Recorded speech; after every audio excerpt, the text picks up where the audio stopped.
کیونکہ وہ کیسا عالم ہے، وہ تماشا دیکھ رہا ہے، ادھر صحابہ کو مجروح کیا جا رہا ہے، اور صحابہ دین کے نقل کرنے والے، دین کے لانے والے، جب صحابہ کی عزت نہیں رہی، جب صحابہ کی حرمت نہیں رہی، جب صحابہ کا اعتبار نہیں رہا، تو پھر دین کا کیا اعتبار ہے؟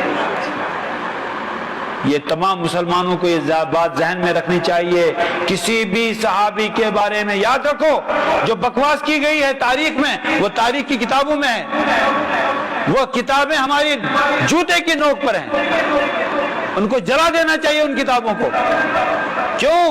اس لیے کہ خود فیصلہ کرو، ایک طرف قرآن کا فیصلہ ہے وَكُلًّا وَعَدَ اللَّهُ الْحُسْنَى، ایک طرف قرآن کا تمغہ ہے رضی اللہ عنہم ورضوا، ایک طرف قرآن کی شہادت ہے اولئک هم الراشدون، اولئک هم المفلحون، اولئک هم الصادقون، یہ، اور ایک طرف تاریخ کا پلندہ ہے، اور تاریخ کی جو ہے کیا کہتے ہیں باتیں ہیں جن کا کوئی اعتبار۔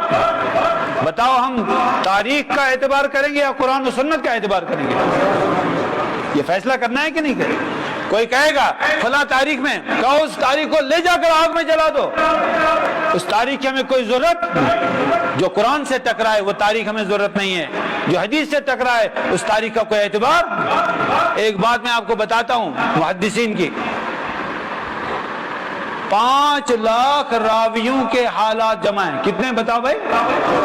5 لاکھ، 5 لاکھ روایت حدیث کرنے والے حضرات، ان کا پورا جمع ہے کہ وہ کہاں پیدا ہوا، اس کا نام کیا ہے، اس کے والد کا، والدہ کا، قبیلہ کیا ہے، شاگرد کون ہے، استاد کون ہے، کہاں کہاں علم حاصل کیا، کہاں کہاں علم پھیلایا، کہاں وفات ہوئی، اور کیا کیا کتابیں لکھی، سب کچھ موجود ہے اسماء الرجال میں۔ 5 لاکھ حضرات کے حالات قلم بند ہیں، اور یہ کسی قوم کے پاس نہیں ہے، صرف مسلمانوں کے پاس ہے الحمدللہ۔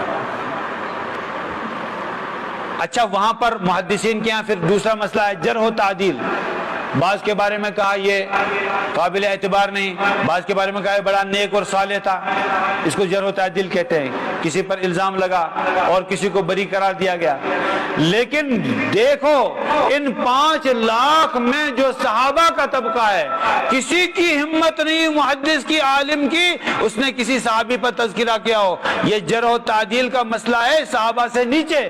صحابہ کے بارے میں آج تک کوئی مائی کلال پیدا نہیں ہوا جس نے جرح و تعدیل سے کام لیا ہو۔ کیوں؟ کہ جن کی تعدیل اللہ نے فرمائی، جن کی تعدیل جناب محمد رسول اللہ صلی اللہ علیہ وسلم نے فرمائی، اور آپ نے فرمایا اصحابی کالنجوم، میرے صحابہ ستاروں کی مانند ہیں، بِأَيِّهِمْ اقْتَدَيْتُمْ اهْتَدَيْتُمْ، جس کی بھی تم اتباع کر لو گے ہدایت پا جاؤ گے۔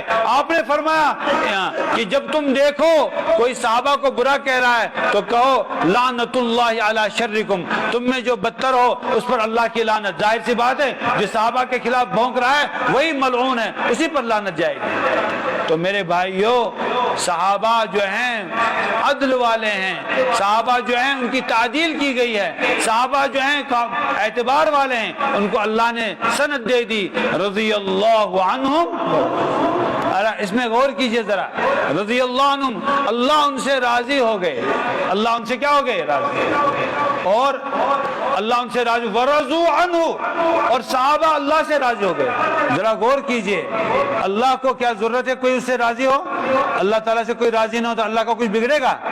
نہیں۔ دیکھو یہ محمد صلی اللہ علیہ وسلم کے ساتھی ہیں، یہ صحابہ ہیں، فرمایا کہ ان کے راضی کرنے کا میں بھی اہتمام کرتا ہوں، ان کا دل خوش ہو جائے۔ اسی لیے خطبے میں پڑھتے ہیں، خطبے میں کیا پڑھتے ہیں؟ اللہ اللہ فی اصحابی، اللہ سے ڈرو۔ اللہ کے نبی صلی اللہ علیہ وسلم کا ارشاد ہے اللہ سے ڈرو، ترمذی شریف کی حدیث ہے کہ اللہ سے ڈرو، اللہ سے ڈرتے رہنا، میرے صحابہ کے متعلق